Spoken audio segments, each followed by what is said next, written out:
fuck is you telling me?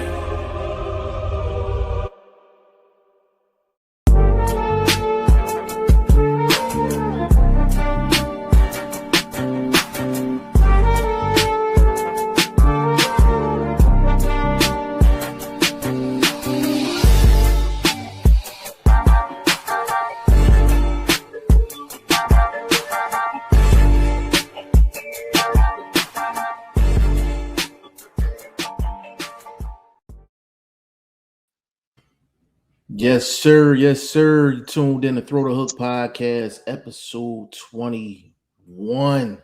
It's your boy G5 Jeff TV, aka G5, aka 5, aka the Guru. I got my dog in the building, man. Ty Finney, the legend, aka In This Corner Podcast. What's going on, bro? What's going on, man? Glad to be here with the team, man. Let's get into the spots, man. Let's go. Let's go. And I got everybody's favorite OG in the building, man. Boxing First vlog. What is going on, big bro? Man, you know it's me. I'm just here with the blunt truth. You dig? Absolutely, figuratively, and literally. You know what I'm saying? Big shout out to Boxing First vlog, man. Just to get things started, hold on. If you in here, say what's up. Put a 1 in the chat. Don't act like you're brand new. Do not act like you're brand new. You know what I'm saying? We go ahead and get started. It's so much boxing going on, fellas. It's so much going on. You know, big card this weekend. Ryan Garcia, Mario Barrios. That entire card is lit. The prelims is going to be lit. We got Lee Wood versus Josh Warrington. That's going down Saturday as well. We definitely got to keep an eye out on that. We got a lot to talk about, but we got a couple people in here, man. Stop in, say what's up. Put a 1 in the chat. Let us know if we sounding good. But to get things started, let's talk about a fight that we all predicted correctly, and that was Efe Ajagba versus Charles Martin. Efe Ajagba got the 4th round knockout. I think Flog and I were about 2 rounds off. I think we were talking 6 during the last show, so he's about 2 rounds off. But we got the prediction correctly, along with Ty Finney, the legend. Ty, did you catch that fight? And if so, like, just what was your thoughts on Efe Ajagba performance? Yeah, I caught it. Wasn't really too much to see. You know, it was all over in 4 rounds. I think Martin came out anxious. Effie came out composed. You know, I would say at the end of the first round, Effie landed some big shots. Probably like the last 10 seconds, he landed some good shots. Like you said, the 3rd round, that's when the first knockdown came. I think Martin had like his back against the ropes, and Effie threw like a 1-2. Like the first shot didn't catch him, but the second one was like a straight right, put him down. You see Martin was kind of struggling to get up, reaching for the rope. So I could tell from that point that it was going to be an early stoppage. And then, in the 4th round, after he started landing some big shots and, the referee stopped it. I wouldn't say I 100% agree with the stoppage, but, Martin didn't really complain. You know what I mean? And I seen a video where he was saying he's all right and he'll be right back in there. So, the man's healthy, at least he didn't go out on the stretcher. So another win for Effie. So I'm gonna say like it wasn't really too much action, but hats off to Efe Ajagba, man. He got the job done. Vlog, were you impressed with Efe Ajagba? Because you pretty much you were pretty much spot on as far as a prediction. I can't say I was impressed. I was let down by Charles Martin's effort more than I was impressed by Efe. So, but at this point in his career, the Charles Martins, the Lubins, these type of guys, as one of these fights got to be your last fight. You understand what I'm talking about? There's no title opportunities. How many more mega paydays? Like, what's a mega payday for these guys? What'll bring these guys back? I have no idea. But health-wise, I think it's more important that these guys have a decent life after the ring. So pushing it, this one extra fight, this one last payday, it might not be a good look for you. obviously, if you would have won the fight, I don't think it would have done anything for you because you're with the wrong promotion. You know what I mean? They trying to get it together a little bit over there in my estimation, because I'm seeing a little bit more social investment into promoting, like after fight clips, things like that. For the first time, this is their third card, so I haven't seen that yet. But I'm still not hearing the fighters be able to introduce themselves. They don't want the boxers to outshine the promotion, so they don't want a star. They just want workers. You know what I'm saying? Because they ran into that with in the UFC, where them guys got so big, the Conor McGregors and the Adesanyas and the John Joneses. Them guys got so big that they had to capitulate to a certain extent, and I don't think they want to do that in this boxing league that they have. Because I say it's a league because you're tied into whatever they're doing over there. There's no, going outside, going across the street, negotiating fights, which to a certain extent, not having all of these streaming services actually help the sport if you really want to look at it. So a guy like Dana coming along, I don't think what they're doing is helping the sport. It's just, some more boxing we get to see, but it's no potential stars over there. They're not going to let nobody fly. That's an interesting take, man, for sure. Big shout out to CK in the building, man. CK, what's going on? Said hi. What's going on with you, CK? CK, if you're not subscribed, man, please subscribe. G5 Jeff TV. Then shoot on over to Boxer First Vlog, subscribe there. Then cruise on over to Ty Finney, the legend in this corner podcast. Go subscribe over there too. Once we see you subscribe, we subscribing right back to you. You know what I mean? Show the love right back.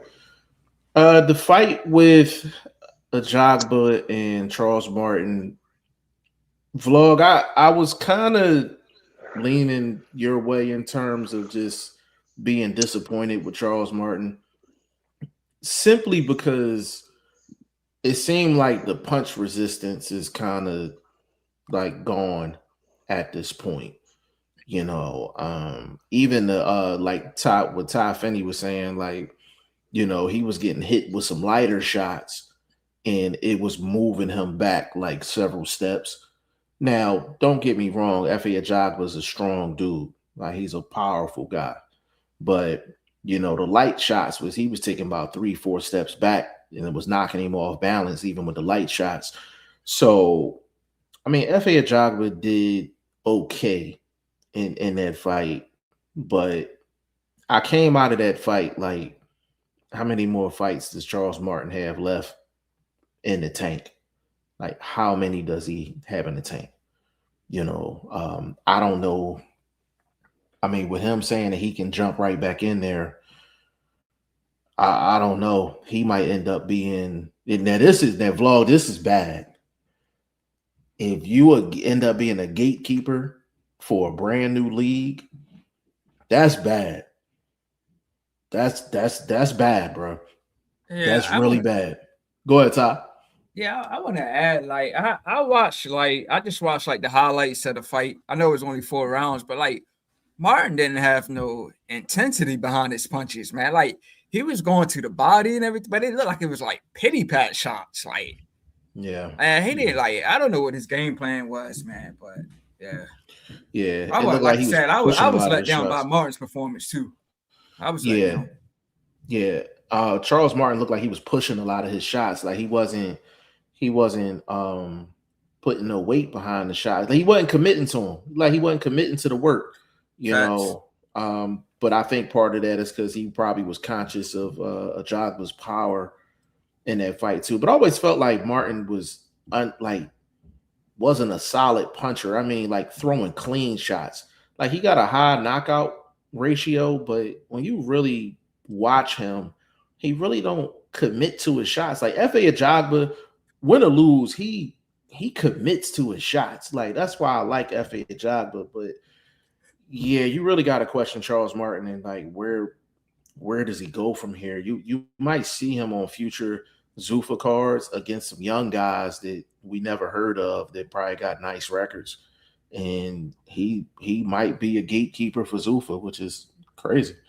Go ahead, bro.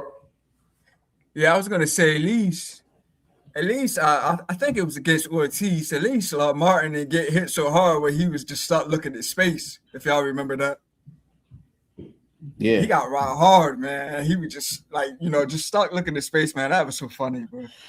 yeah. That shot, that was one of the that was a classic. That was a classic shot. Like we have shots throughout the history of boxing where you like, God damn, like he's in a whole nother world. Like he was in a whole nother world. Like it's kind of similar to the Zab Judah Costa Zoo one. When Zab Judah got knocked down and he got up and he was like this. And then fell back down. Like it's just you get hit so hard, like you get sent to another planet. You know what I'm saying? Big shout out to Modern King Boxing Man said peace this corner podcast already. Big shout out to you, bro. Salute to you. To F.A. Ajagba seems like a slow learner. I've been waiting for the Nigerian Nightmare to get to elite level by now. So the thing with F.A. Ajagba, because of his style, you really got to be careful on who you put him up against. Matchmaking for F.A. Ajagba is extremely important. There's certain guys that just he's going to look bad against. And that's the thing with Ajagba, and that's why he's not elite. You know, elite guys, you can put them up against anybody. They're going to be able to, they're going to be able to swim under any water. With F.A. Ajagba, it's a little different. But I would like to see F.A. Ajagba like Jared Anderson. I would like to see a fight like that. I think that'd be a good look for both guys. I think Big Baby Anderson got a fight coming up, if I'm not mistaken. I mean, I wouldn't mind F.A. Ajagba and Mr. Toupee himself, Big Baby Miller. You know what I'm saying? I wouldn't mind seeing them two scrap it out too. But with him being on Zuffa, I'm like, who knows who he can and can't fight? Under that contract. Vlog, is there anybody that you would like to see F.A. Ajagba fight next? I'm not gonna fraud. I actually, because like you said, we don't know who he's able to fight. Is they just tied to whoever's on that roster? I have no idea. But speculating, I would like to see him fight the winner of Frank Sanchez versus Torres. I like that matchup for him. Either one matches up because you either fighting a power puncher or you fighting a boxer that actually can bang a little bit. Sanchez got a little something with that straight, right? So you know what I'm saying. I think that's a clean fight for him. Yeah, for sure. Big shout out to Child of God. Big shout out to Child of God. And one last thing, real quick. Mm-hmm. If you look at it, FA has improved greatly. Yeah. Greatly. His punch resistance has gotten better because he was in a little war with the Italian boy when they was both on top rank.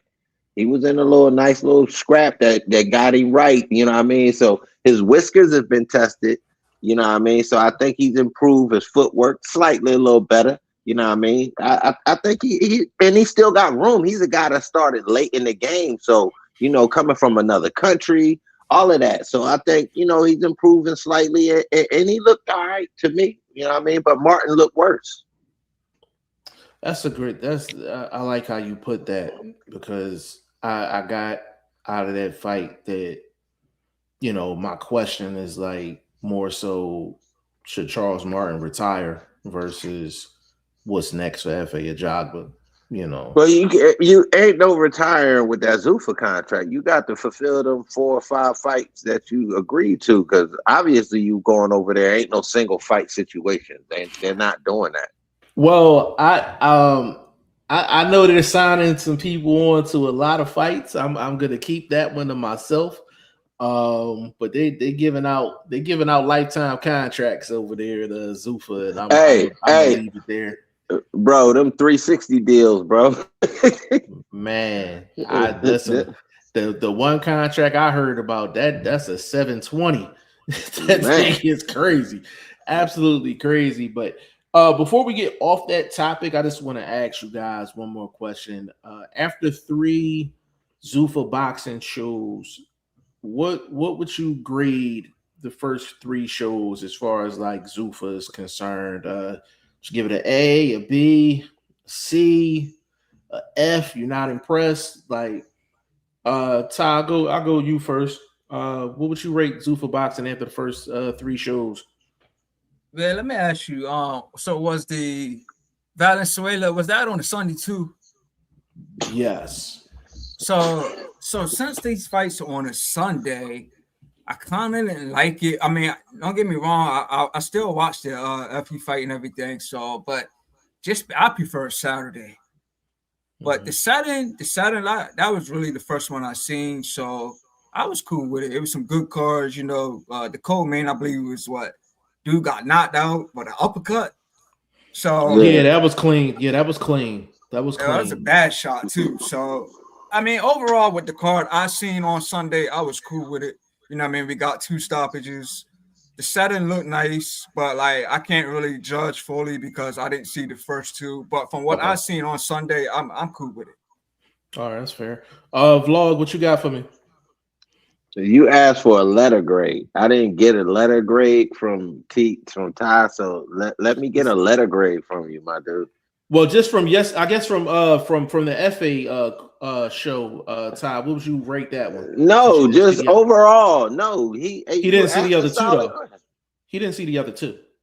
All right, all right. He ain't see the other 2, but you know what they doing, so you like based on your knowledge, you can give them a grade. What letter grade would you give him, Ty? I'll give him a C. C? Yeah, I'll give him a C. And hey, Vlog, before you cook, I want to say I'm with you, man. I think Effie, I like Richard Torres, but like you said, he got to get past Frank Sanchez. You know, we already know Effie and Sanchez already got into it, but I like Richard Torres. I think that's a good scrap for him. But I will say, I think Torres is going to have struggles with the taller guys because I seen that against Villanello. So I think when he gets in there with some tall guys, he's going to have some issues. But I do like that fight though. You got it, bro.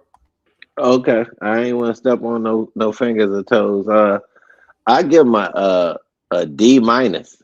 Explain, bro. The key word in their business is promotion. Zuffa Boxing Promotions. They have an F at that in particular. Why it goes up from an F is because they have had a couple of good fights. That being said, there is no future layout for that league, that roster. At least with PBC, even within their own roster, we could develop great fights, world title opportunities. We don't know if they're going to be tied to the ring belt or if they're going to actually have their own belt. I have no idea, but that's the problem. How are you having 3 events already? You're having them on the worst day you can have them, bro. Like Sunday night, bro, most people is trying to lay out with the wifey by that time. You know what I mean? You see what I'm talking about? You either Friday night, you either out with the homies. Saturday, you run around doing chores. You might eat with wifey or whatever. But Sunday, you really get to just kick back. Nobody trying to sit there and watch no fights. That ain't no world title events. Bro, this is terrible, bro. If they're going to do it on Sunday, do it earlier, bro. Do it earlier. What are you doing it at 6 o'clock at night for on a Sunday? Come on, bro. They got money to waste. That's what all that tells me. They have money to waste. They have no real game plan.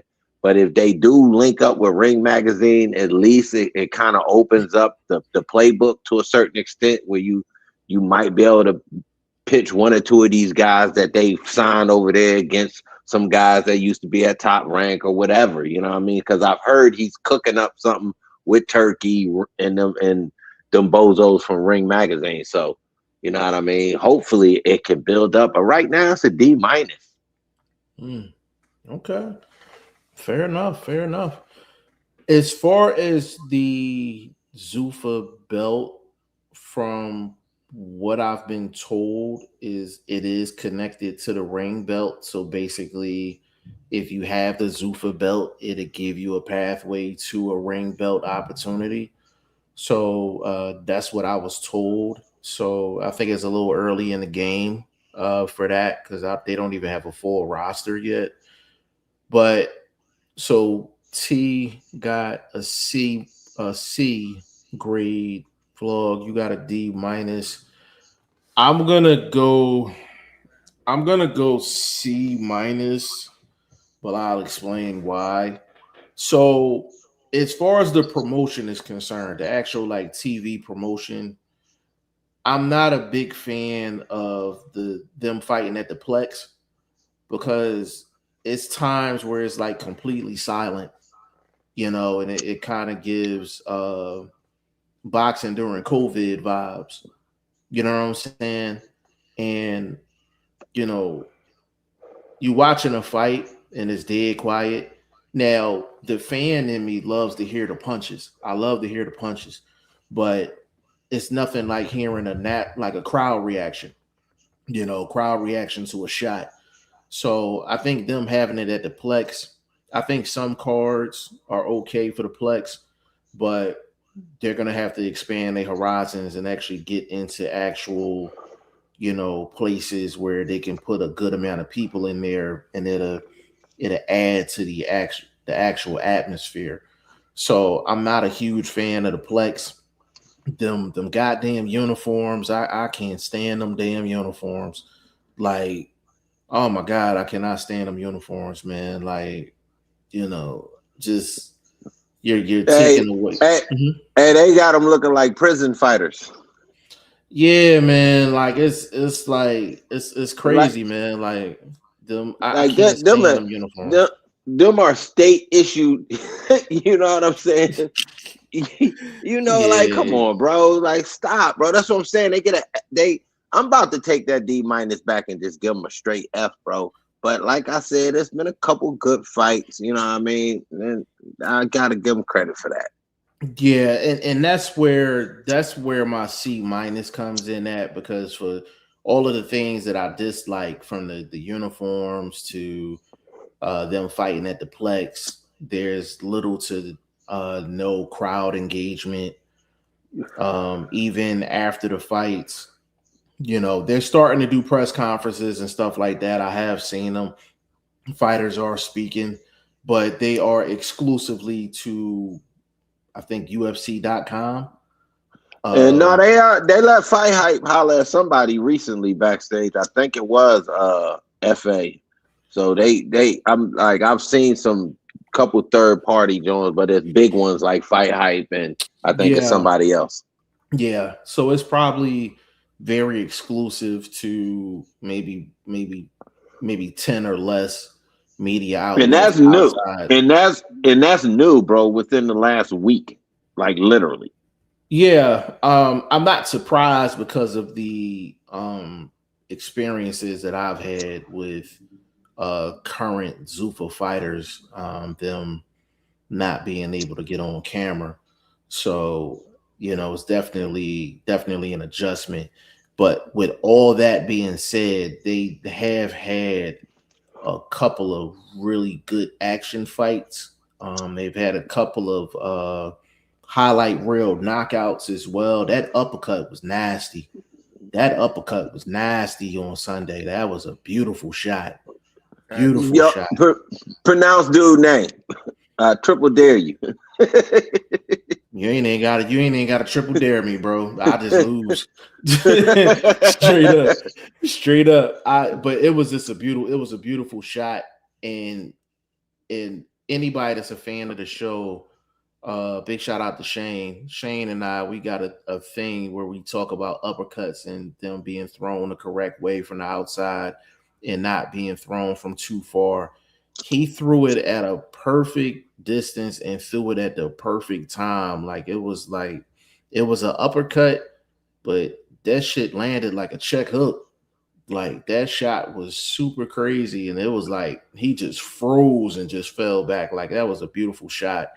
So I'll get him a C minus just off of the fights. The Antonio Woods and Mark Buke, that was a good fight. That was, I think that ended up being like fight of the night for them. The only thing that I do like, as far as Dana White, like the bonuses they give to the fighters, I rock with that. Get them guys some added incentive, go in there and put on a show. So I would say like a C minus, but they have a lot of work to do. I'm not a fan of the Sunday night as well, because that's definitely not going to work, especially when football season starts back. Nobody's going to be watching Zuffa boxing, and you got Sunday night football going on. You have late college basketball games that go on Sunday night. To be honest with you, I wouldn't mind, because Pro Box comes on what is that? Thursdays? Fridays. Yeah, I wouldn't mind Zuffa doing a Thursday. I wouldn't mind them doing a Thursday show, or even do a complete throwback and take it back to the Tuesday night fights. You know, we grew up off of the USA Tuesday night fights. They would have a landscape all by themselves, you know. But the Sunday night is, I can't really rock with it unless it's a big time name or. But they ain't got them. They don't have them right now. No world title fights. No number one contender. None of that yet. So it's terrible. That's my point. Yeah. Their first in-house title fight is Jai Opataya on the 8th against Brandon Glanton. Your very first fight. And you already got a Ring Magazine belt. I mean, and I was told the other belts are on the line too, but they're just not mentioning that. And and the thing is, I like Glanton as a fighter. I just don't want to see him against Opataya. Opataya should be fighting other people. You know what I mean? It's like he fought Glanton a couple years ago. You know, he fought him a couple years ago. Cool. Not now, though. Opataya is at another point in his career. So I'm not really looking forward to that fight, even though Glanton has a puncher's chance, and that's about it. You know, but, you know, getting off the Zuffa discussion, we got Brian Garcia versus everybody's favorite draw candidate, Mario Barrios. And actually Ryan Garcia got fined $5,000 because by the WBC for, I think, not sending in a video for their 14-day weight check. They ended up getting it corrected, but I know initially they fined them $5,000 for that. Both of them seem to be on pace to make 147 pounds. And I know this is our first time actually talking about this fight on the show. So Ty, I'm gonna start with you real quick. What's your thoughts on the Ryan Garcia Mario Barrios fight? I'm going with Ryan. I think he's got more to prove in this fight. He's never been a world champion. So this is his shot to be a world champion. So if he gets past Barrios, he gets to say he's a world champion for the first time. He's already got the big following, he's got the power, but he's never been a world champion. So I think he's going to go into this fight knowing that, and he's going to go into this fight letting them hands go. Like, I think we're going to see Ryan Garcia. I don't think we're going to see Ryan Garcia that we've seen against Rolly Romero and Barrios. Man, he's been in there with Manny Pacquiao. He's been in there with a Hall of Fame legend. So I just feel Ryan's going to go in here, you know, swinging for the fences, and we're going to see old time Ryan Garcia. So I honestly got Ryan Garcia by a late stoppage. Okay. Vlog, go ahead, bro. All right, I gotta put a tag on this fight. This is the average boxer, the belt, and the bozo. So that's the way I break this fight down. It's a garbage ass belt.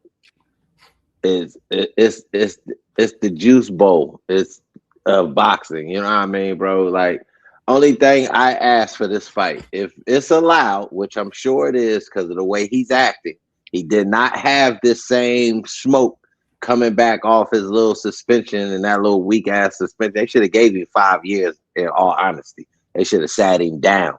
But that being said, though, if they allow it, which they doing, they are allowing certain levels as far as the WBC is concerned. As long as both fighters are at them equal levels, I think it should be a decent fight. I look forward to just go the distance because Ryan Garcia is not really a finisher like that.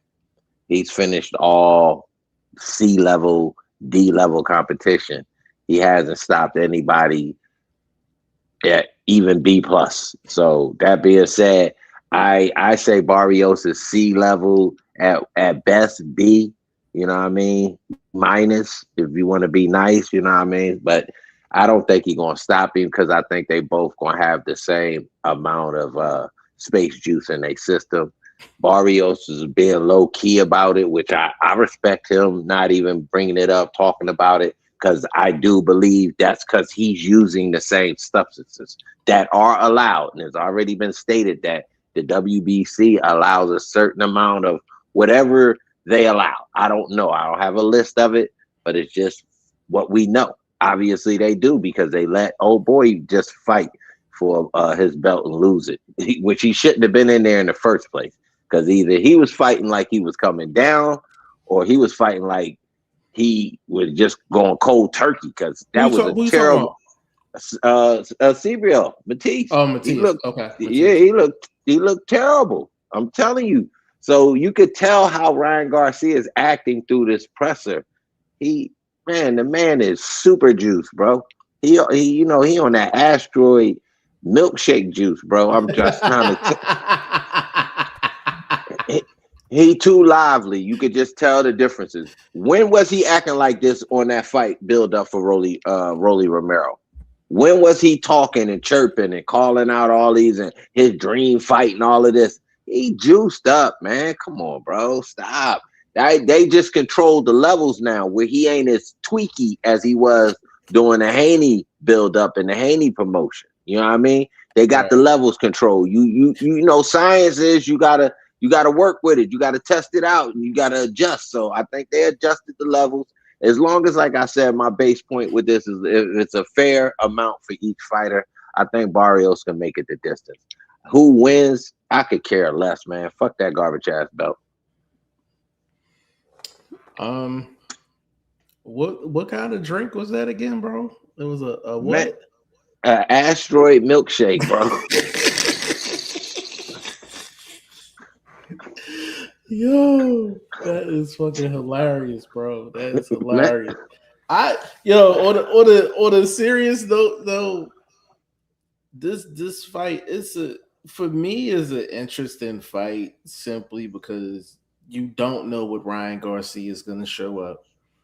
You really don't. You really don't know what Ryan Garcia is going to show up. And as far as Mario Barrios is concerned, he's going to consistently give you a half fight. He's going to consistently give you about a good 5 rounds that you be like, all right, cool. Like Barrios won a cool 5 rounds or whatever. When you look at it from a style matchup, if Ryan Garcia is throwing in combinations and he's kind of being disciplined, he should win the fight just for the hand speed and combinations. He should win the fight because he'll look flashy enough for the scorecards. As far as Barrios is concerned, Barrios has an underrated jab. I like his jab. The thing about Barrios is he has a catch and shoot type style, but he doesn't catch and shoot when guys are throwing multiple shots. Like as long as you don't throw 1 or 2 shots against Mario Barrios, you should be able to get the 3rd and 4th shot off on Mario Barrios. If you're throwing 1 or 2 shots, Barrios is gonna give you some issues because he catch and shoots pretty well. But I just think Ryan Garcia is not gonna throw just 1 or 2 shots. I think he's really gonna go in there and throw some combinations. As of right now, I think Ryan Garcia wins by decision. I gotta see him at the weigh-in before I make like an official, pick. But I think it's an okay matchup. I mean, yes, on paper it's okay. You know, you got a dude that pull out draws, and you got a dude that loses when he steps up. So the question is this a step up? That's the real question. Is it a step up for Ryan? Yes, because he loses when he steps up. Yeah, I wouldn't. That's a good question. I'm not Is really it? sure. I'm not sure. Yeah, we don't know because we don't know if Barrios is going to be supported with the extraterrestrial elements. You know what I mean? If he's allowed to, you know what I mean, use space nature to his assistance, I think he can make a hell of a fight out of it. One thing you got to know about Ryan Garcia, though, he's not a consistent combination puncher. He combinates once he has you hurt. He doesn't combinate to get the third one off, to get the second one off, to get the fourth one off. He doesn't combinate in that way, bro. So it's a question of can be persistent with that combination to out work the dude that we expect is going to be the mover. The dude, in my estimation, has the better footwork. So can he track him down? I haven't seen him do that very well.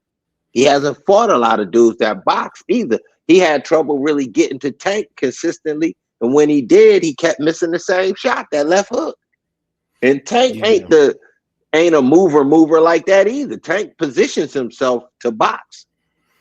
On the flip side, Barrio moves. He uses that rope. He swings around, throws a jab. He got a nasty little right hand. You can run into that. And we know Ryan is susceptible to getting caught. I wouldn't be surprised if Barrios win this fight. I wouldn't either. I'm not there yet. I gotta do a little bit more homework, but I'm not there yet. Ask yourself this: what's better for boxing? What's better for boxing? Yeah. All right. The question is, what's better for boxing? Are you as far as the outcome? As far as the outcome, what would be better for boxing? So you got to put that in your decision basin too, understanding that, like, you know, we live in that system where everything is. Well, I think. Go ahead, T. I say Ryan because we still got that thought is him and Haney going to run it back. Both of them world champions at 147. That makes a blockbuster for the rematch if they decide to go that direction. But for me, I want to say this about Barrios, man. I felt he held back against Pacquiao. Like, how you don't beat a 46-year-old guy coming off a long layoff? I felt he held back because he was in the ring with a legend. He was just respecting him. That's just me. I just felt he held back against him. I'm like, how you not going to beat the old Pacquiao, man? That's again, you got to ask about the scenario. Did they tell him, yo, don't put it on him, even if it's there to put it on him, don't put it on him. Well, you're a world champion, man. I mean, you're a world champ, man. Hey, Ty, you know the one thing I noticed in that Pacquiao fight, like Barrios has issues with combos and speed. He has issues with combos and speed. So I don't think they said, hey, take it easy on Pacquiao. And I don't even think he was holding back. I think the combos and speed kind of goes against his catch and shoot style. So I think it was a style thing that made him look the way he looked in that fight. I think the main issue I had with Barrios in the Pacquiao fight is it looked like it took him an extremely long time to get adjusted to the speed. But Pacquiao didn't look blazing fast to me. Exactly.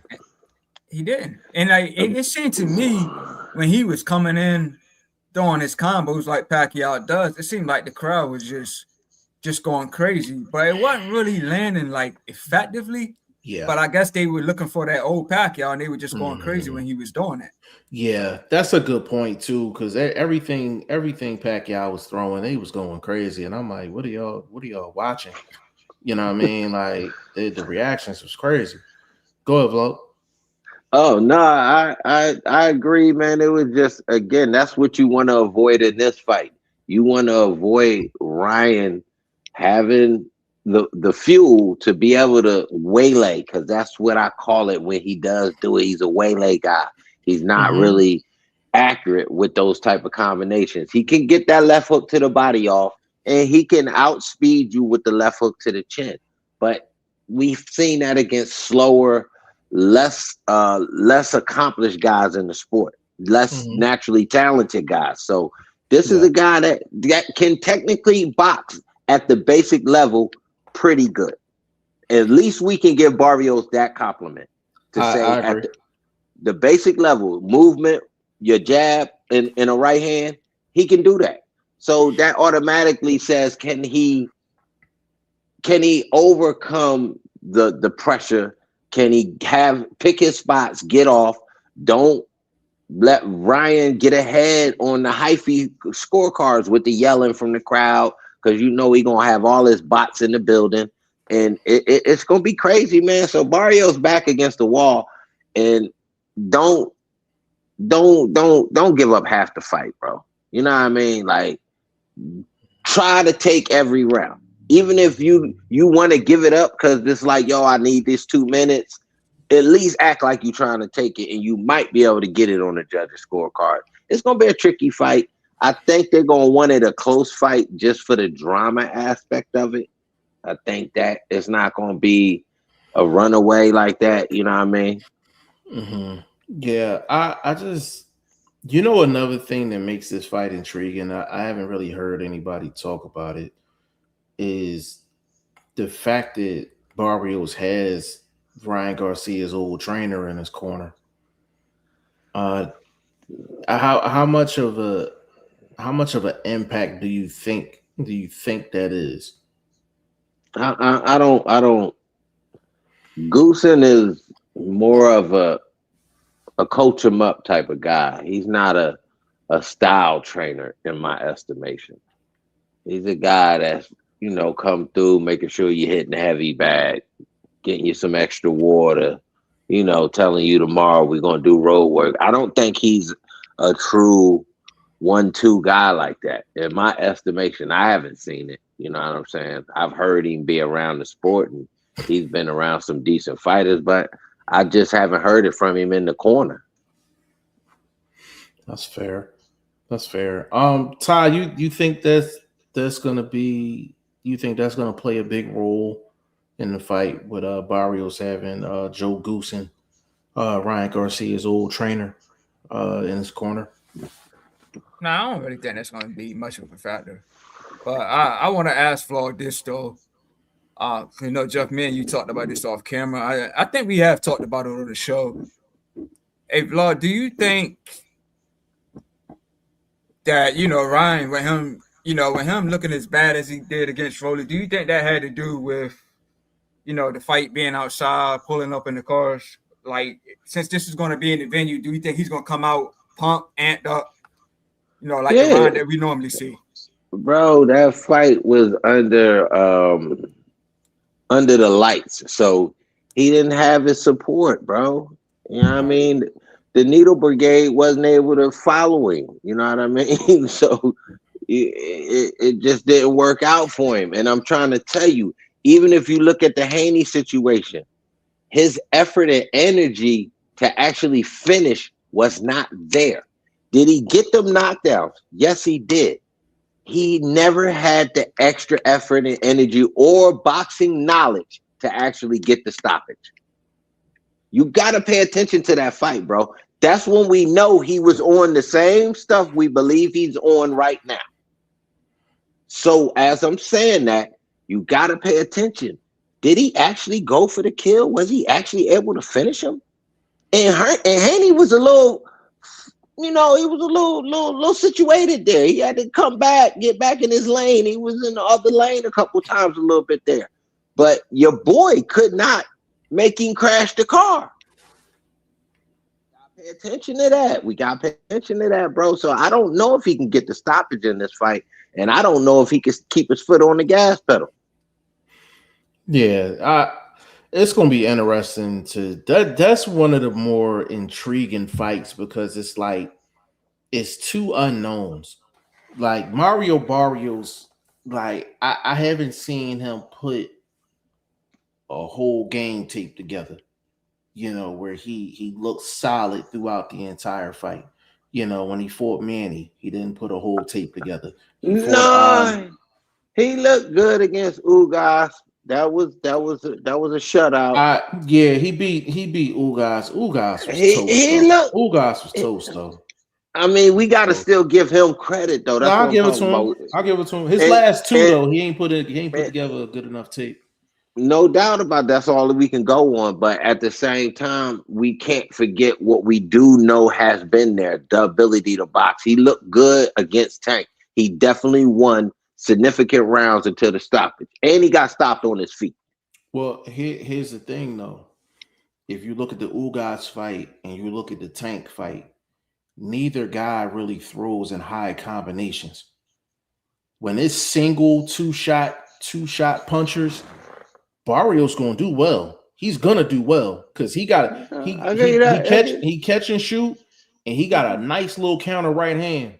He got a little counter right hand. That's what I was going. He slides off with it too. Yes, he likes to throw it on his way out the side door. So Ryan, in the way he overcommits at sometimes when he's getting ready to set up and do his thing, that's an overcommitment. If the timing is right, Barrios could be a little bit tricky with it. So yeah, and also with a catch and shoot style, he shouldn't have too many issues with the lead left hook because Barrios' style is to catch the first shot anyway. So 9 times out of 10, he's catching and responding.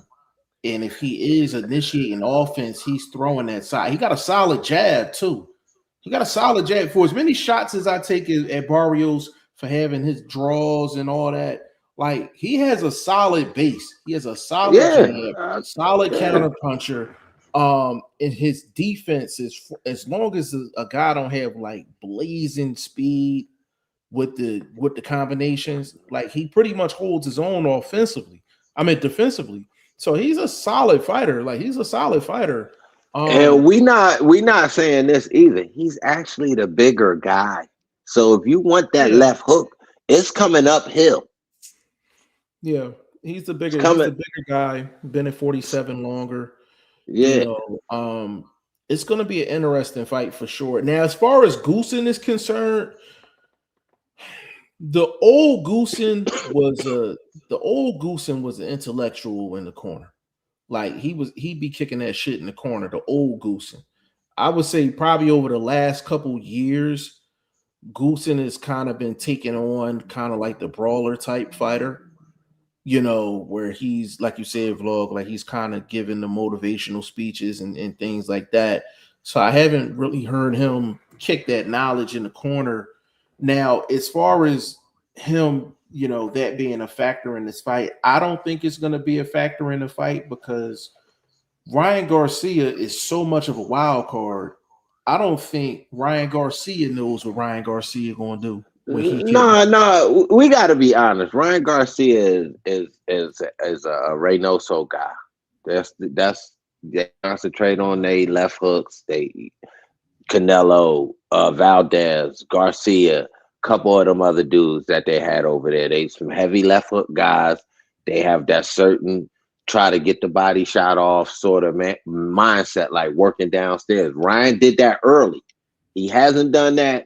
He tried it against Tank a couple of times. It didn't work because he was reaching a lot with Tank being so short that he didn't consistently throw it in that fight. And he paid for it because I thought he was punching too hard in that fight also.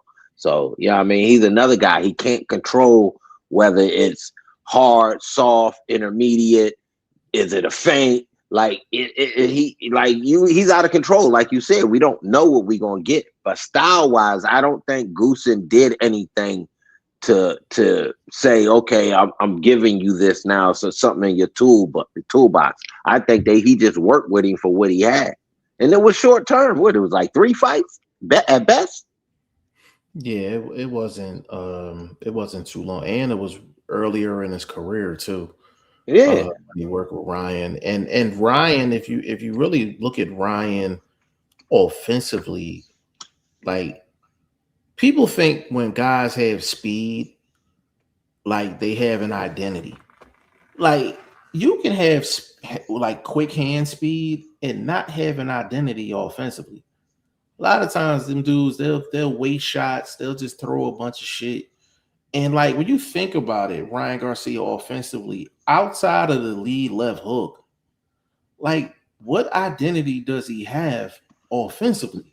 When Nothing. you really look at it, Nothing, bro. Yeah, He ain't been digging to the body. He has no jab. His footwork is trash.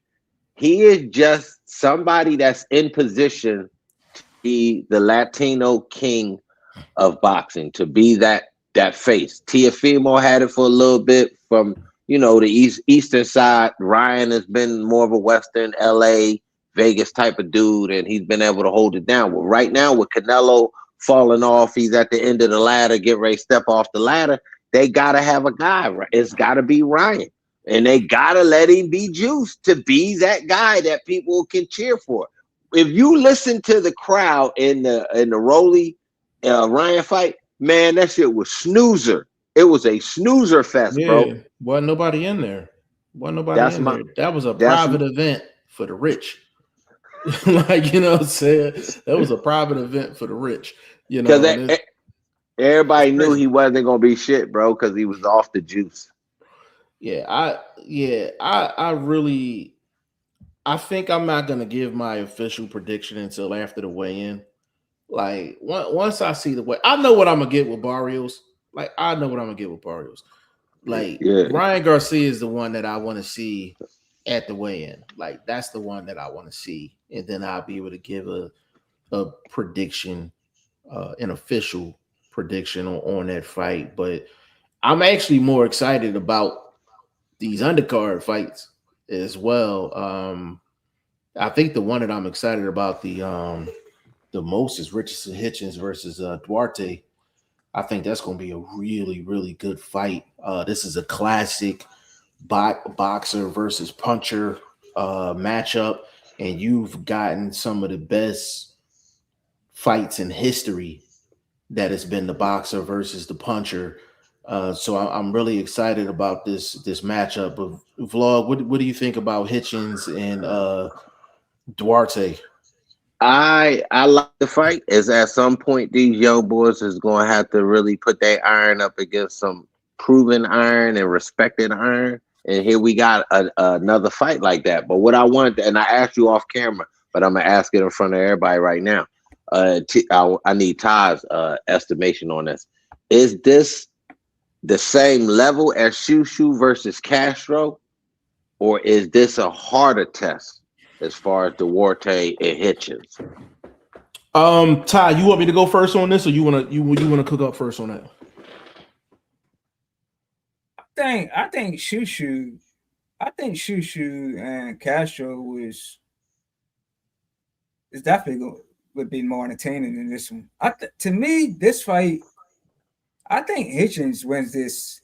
This is just my opinion. I think Hitchens wins easily. I think Hitchens is gonna like outbox, outjab Duarte, to a decision.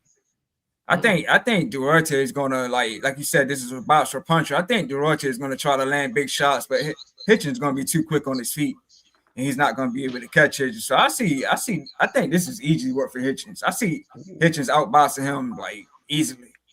He's fast, but he ain't got no pop. So unless Duarte can get like a serious shot in and seriously buzz him, I think this is easy work for Hitchens. Wow. I'm not gonna lie, bro. Hitchens on upset alert. Hitchens is on upset alert. I'm gonna tell you why, though. I'm gonna tell you why. So the thing with Hitchens, people look at the George Kambosos fight, and they forgot about all of Hitchens' other fight. All his other fights, they done forgot about that. They look at the Kambosos fight and they think that's been Richardson Hitchens his whole career. Yeah. That's the first time that Hitchens put the whole package together. And what I mean by that is because I want to give Hitchens his credit. Hitchens has one of the best jabs in the sport. He has one of the best walk down jabs in the sport. And what I mean by walk down jab is a lot of times guys they'll jab and they'll be off the back foot or they trying to circle out, things like that. He does a great job of doing. Go ahead. I call that the get off me jab. The stay off me jab. He got to stay off me jab, and then that walk down jab where he's jabbing, but he's coming forward to land some other work. Hitchens does a great job at that. The problem that I have with Hitchens is that I don't think his walk down game is too good. It looked good against Kambosos. I don't think Hitchens' walk down game is really that great. But I'm going to break down why I say that. So you got Oscar Duarte. So Duarte is a power guy, right? He's a power guy. Everything is aggressive. Everything is hard. Everything is aggressive with his offense. The thing with Hitchens, and what makes this fight so interesting, is that with Hitchens, how can he operate outside of jab first? You don't see Hitchens operating offensively outside of jab first. That's the first punch of the combination. If you take Hitchens' jab away, what can he do offensively? So you have a combination of that, and I don't really like his walk down game. It's like he's not mean enough inside the ring. And I think that's a difference between him and you say like a Haney. If you take away Haney's jab, Haney, he can get on the inside. He can throw a lead left hook. He can start his combinations off with straight right hands. He can give you different angles, different combination points. Hitchens is strictly the jab. Strictly the jab. It's almost like, I'm not comparing them as fighters, but I'm talking about offensively. He's damn near on Paulie Malignaggi type level in terms of like 95% of his combinations start off with the jab. And it's like when you're dealing with a power guy like that, you have to give them different looks. You got to give them different looks in terms of the punch variety, because he's going to set some traps. He's going to have Duarte run into some shit. And Duarte, if he lands something nice, and we've seen this in vlog, I know you've seen this in the past with Hitchens. If you land something nice against Hitchens, that walk down jab turns into a get off me jab, and it's going to be a lot of circling, a lot of pivoting out, and something that's not pleasing to certain judges. If that Kambosos Hitchens don't show up, we might be talking upset. But you got to look at it this way. Kambosos is the dude that's been ran through the wash several times. So at what Kambosos did he actually beat? You understand what I'm saying? Mm-hmm. That wasn't the freshest version of a Kambosos that we've seen in the past 5 years. So that being said, I give him credit, but again, another situation where it's a Lubin-esque sort of scenario, like the tread. I see some thread showing. You understand what I'm talking about? So, it's like how much credit. And then again, we've seen him where he's been forced into the fight that he doesn't want to do, able to still come out victorious because he can box. But it's a little bit different when you got a guy that's so highly disrespected, a guy that's a natural banger, that's probably coming to prove himself. You know what I mean? This is the perfect opportunity for an upset. This is probably upset of the weekend in my estimation. Could be. And we're going to have one for sure. And if I pick the fight, I would pick this fight. I would pick this fight. And the thing is, but I know Ty said he think it's going to be easy work. It'll look like easy work if Richardson Hitchens is on his A game. If Hitchens bring his A game, I'm expecting the 8-4 decision for Hitchens. But the Kambosos fight, I think that fight is really I think that's kind of giving off a false perception of who Hitchens really is. And then of course we've seen him with Keyshawn Davis and arguing with him and arguing with Haney. So you're starting to see Hitchens' name mentioned with the big boys. The one thing I will say, if Hitchens beats Duarte in impressive fashion, then I'll believe it. I'll believe Hitchens, but I'm not. I like Hitchens as a fighter. I'm not there yet, though. I'm not there yet. sold. Yeah, I'm I'm not not sold sold. yet. Yeah. I'm not sold yet. But he has a top. I would say Hitchens got a top 10 jab in the game, which will keep him in any fight. He has a top 10 jab and he moves pretty well. Hold on. We got somebody. BYU in the building. Big shout out to you. He said Richardson wins 8-4. See, that's the thing. I feel like if Hitchens is on his A game, I would say 8-4. I think Hitchens will win 8-4. But anything outside of his A game, he is going to have some issues. He is going to have some issues because I don't see Hitchens setting too many traps either. It only takes one punch. Yeah, and he can look bad being pressured. You can lose being pressured. You know what I mean? Is it effective pressure? I think Duarte's a bit better than a Brockham. Bachram. Yeah, Bachram. Yeah, Mm-hmm. So I think he's a little bit better. And then and the smaller guys are able to kind of start early and keep going late as far as that particular style. Not, the bigger fighters, obviously, the bigger you get, the less you can keep that engine running for 3 minutes straight every round. So that being said, though, I think Duarte just in it just based on his natural style. Again, that makes the best fights when you match up the proper styles against each other. And just based on that, you have to give him a puncher's chance. You have to give him a puncher's chance. No, I agree with that. I agree with that for sure. So we're gonna see how that fight happen. And the last fight we're gonna cover before we close this thing out is Gary Antoine Russell versus Andy Hiroka. That fight's gonna be for Russell's 140-pound belt. Vlog, as far as Gary Antoine Russell, where you at with Russell? Are you impressed with him? I like him. I mean, he's okay. I give him a B. I think he's a B level fighter. I don't think he does anything super good. Like, his footwork, could definitely be improved. He's not his brother, that's for sure, when it comes to the footwork. You know what I mean? Mm-hmm. So, I don't have nothing bad to say about him, but I'm not like, blowing no smoke up his butt either as far as how I rate his talent. I think he's a solid fighter, a B-level fighter in my estimation. Should he win this fight? I can't answer that question because I got to do some homework, so expect me to release a video on this particular fight soon. Yeah, with Gary Antoine Russell, it really depend on which one show up. When he fought Jose Valenzuela, I mean, I've never seen him look better.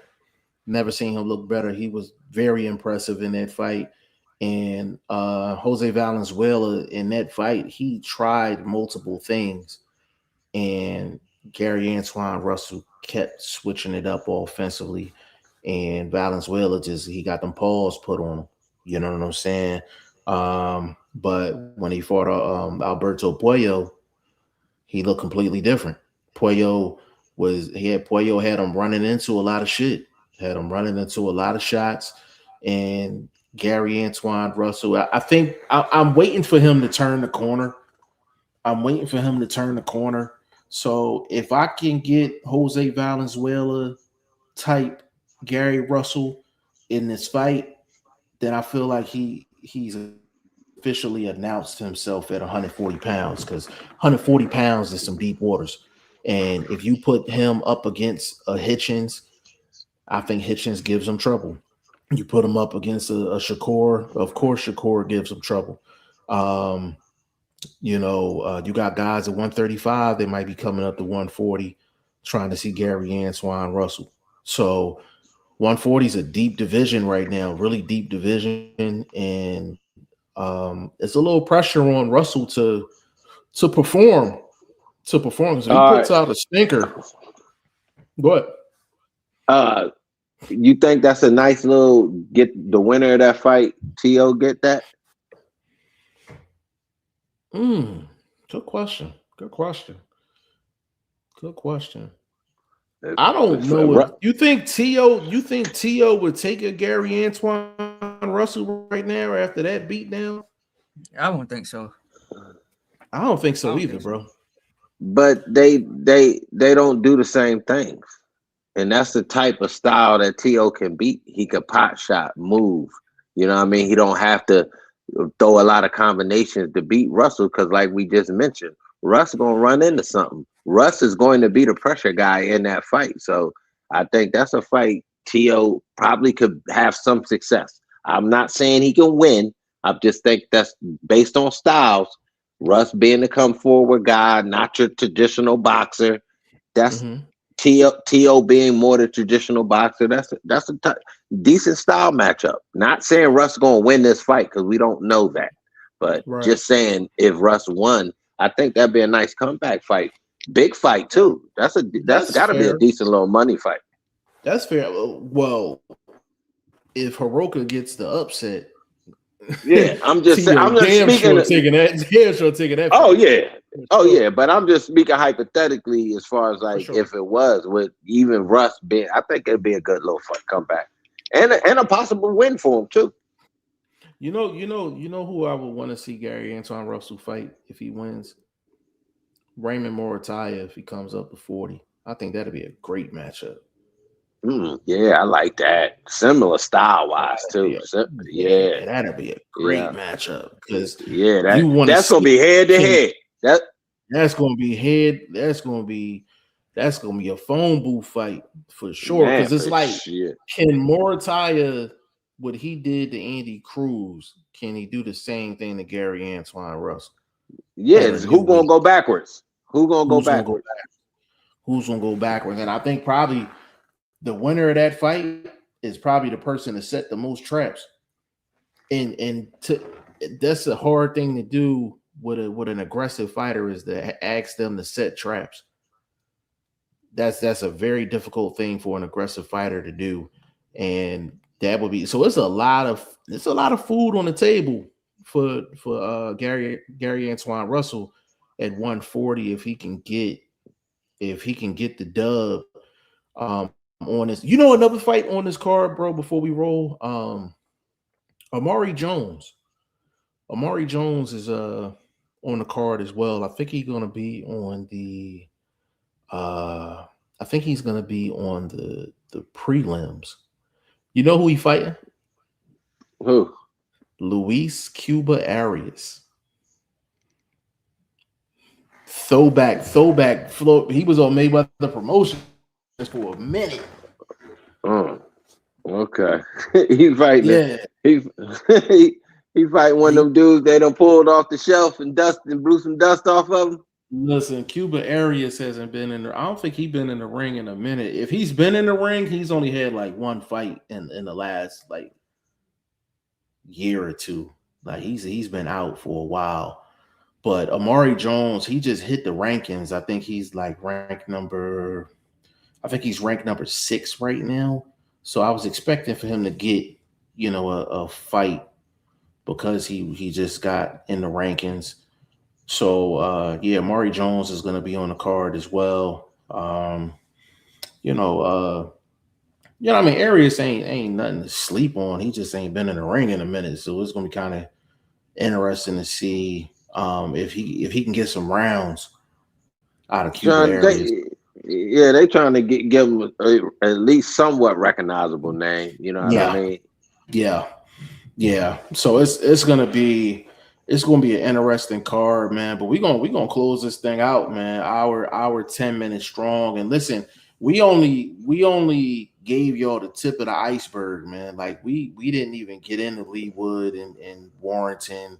We didn't get into that. We didn't get into the Clarissa Shields fight. We didn't get into Atifo, my guy from out of Philly, man, Atifo Barrelton.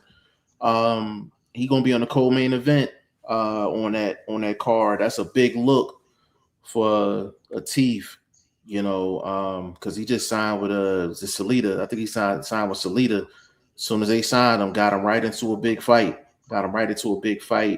And then there's a bunch of fight announcements too that's happened. Raees Alim and Angelo Leo. That's supposed to go to purse bid. That's a good fight. That's not good. That's not a good look though, to have that go to purse bid.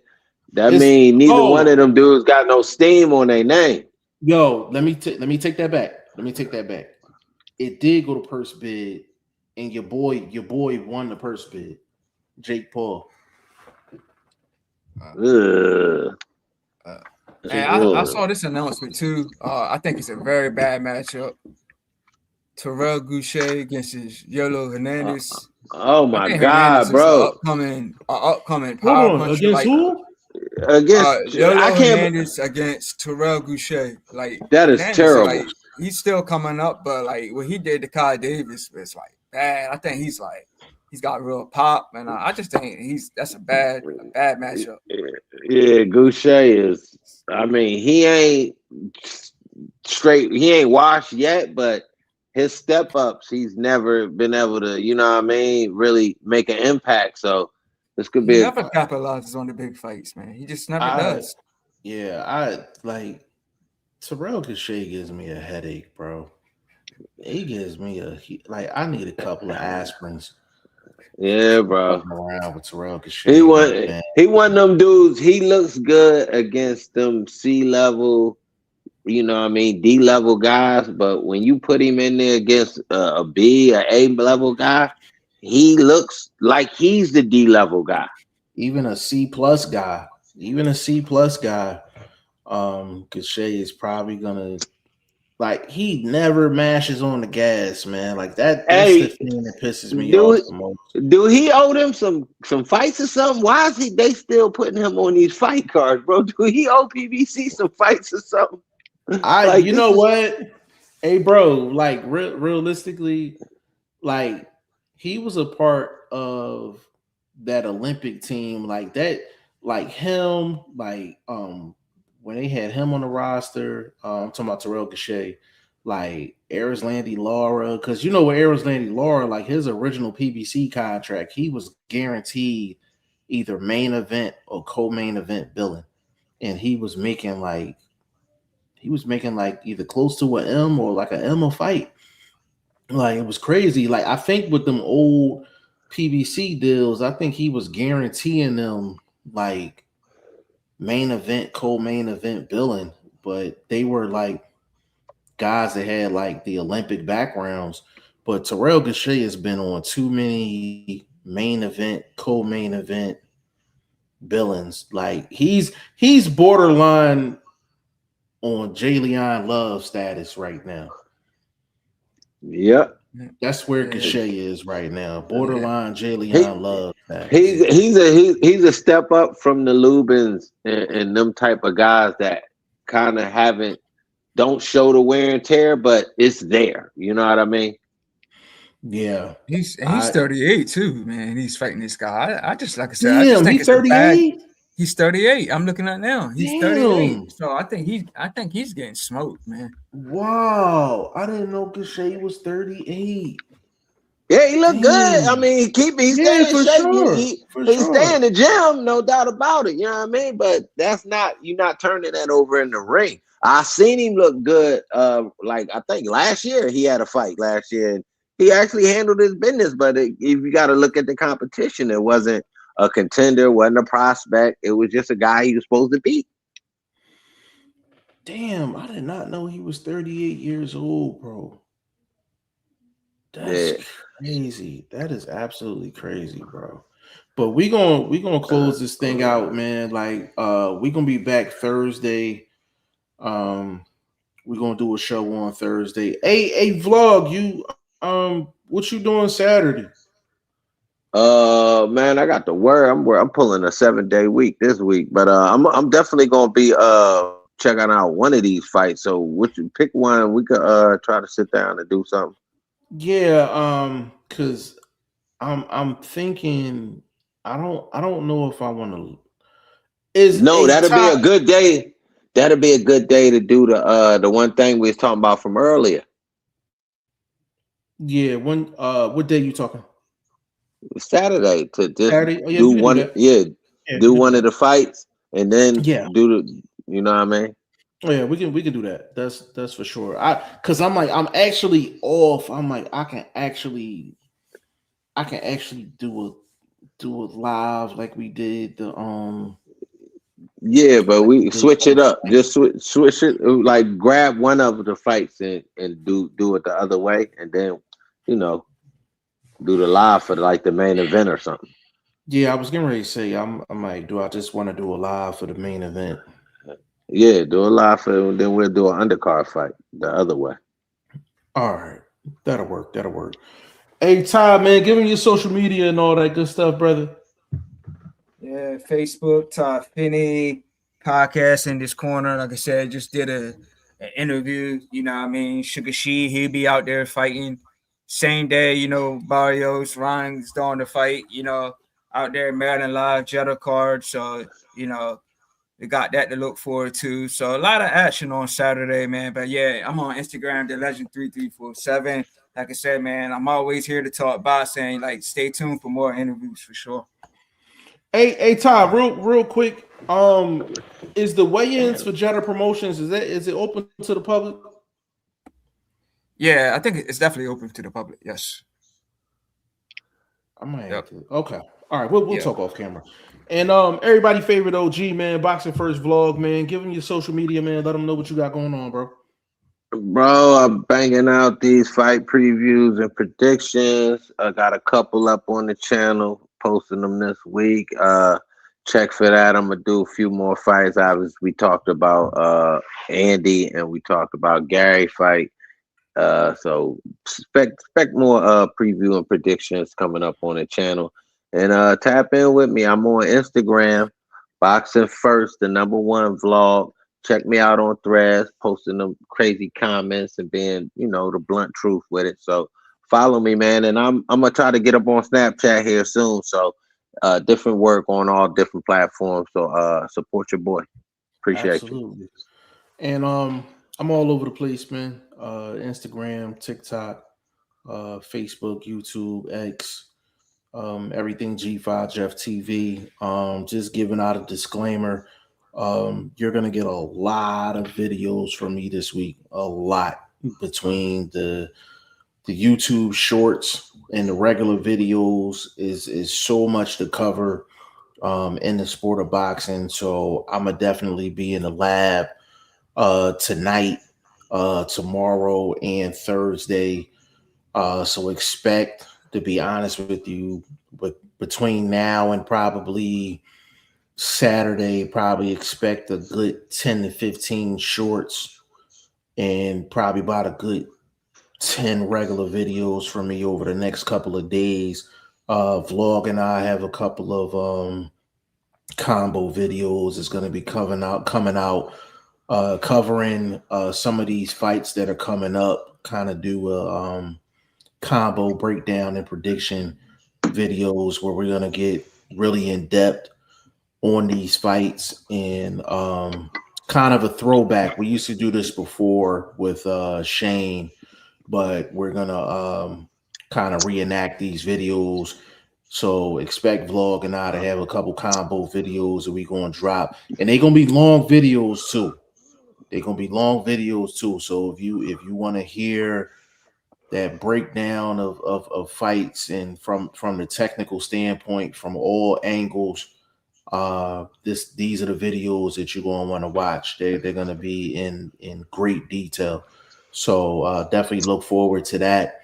And this was episode 21 of Throw the Hook podcast, man. So on behalf of everybody, favorite OG, Boxing First Vlog, Ty Finney, the legend, aka In This Corner Boxing, and your boy G5 Jeff TV, aka G5, aka 5, aka the Guru. Episode 22, we're gonna be back Thursday to cook up. So we'll see y'all then. Peace out. Peace.